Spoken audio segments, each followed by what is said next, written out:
గారి గురించి మాట్లాడుతున్నారు అంటే ఈరోజు ఒక్కసారి పవన్ కళ్యాణ్ గారు మీరు ఒక్కసారి పరిశీలన చేసుకొని చూసుకోవాలి.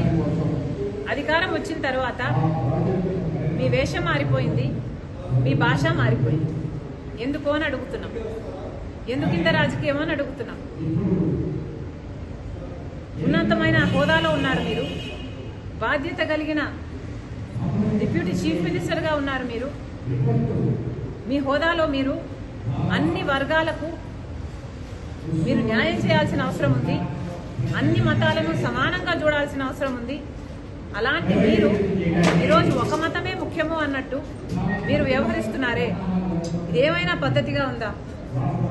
డిప్యూటీ చీఫ్ మినిస్టర్గా ఉన్న మీరు ఈరోజు మీరు ఒక మతానికి చెందిన వేషాన్ని వేసుకొని, ఆ బట్టలు వేసుకొని మీరు అఫీషియల్ డ్యూటీస్ చేస్తుంటే మిగతా మతాల వాళ్ళకి అభద్రతా భావం కలగదా?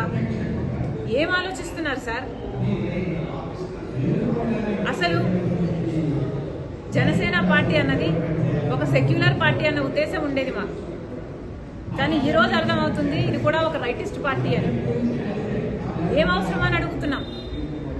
అసలు ఆర్ఎస్ఎస్ సిద్ధాంతం కదా ఇది. మతం అడ్డు పెట్టుకొని రాజకీయాలు చేయడం అన్నది ఆర్ఎస్ఎస్ సిద్ధాంతం.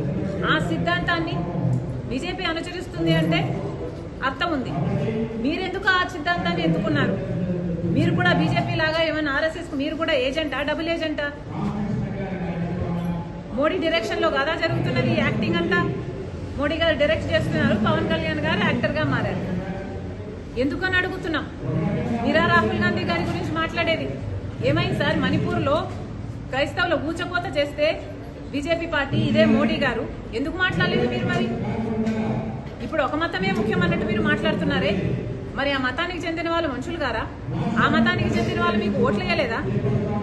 మీరు రోజు ఒక హోదాలో ఉన్నారు, ఒక పదవిలో ఉన్నారు, కనీసం ఆలోచన కూడా లేకుండా మీరు మిగతా మతాలు ఏవి ఇంపార్టెంట్ కాదన్నట్టు ఒక మతాన్నే భుజాన వెతుకుంటే మరి మిగతా మతాల వాళ్ళంతా ఏమనుకోవాలండి మిమ్మల్ని? మీరా రాహుల్ గాంధీ గారి గురించి మాట్లాడేది. ఒక పక్క ఊచకోత జరుగుతుంటే ఇంకో పక్క రాహుల్ గాంధీ గారు బీజేపీ పార్టీ మణిపూర్లో ఊచకోత చేస్తుంటే, గౌతరాలైనా మణిపూర్ అయినా దీనికి అంతటికీ కారణం బీజేపీ పార్టీ కాదా?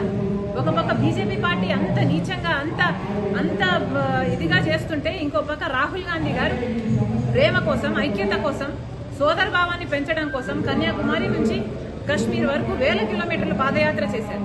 ఆయన గురించి మాట్లాడుతున్నారు మీరు అంటే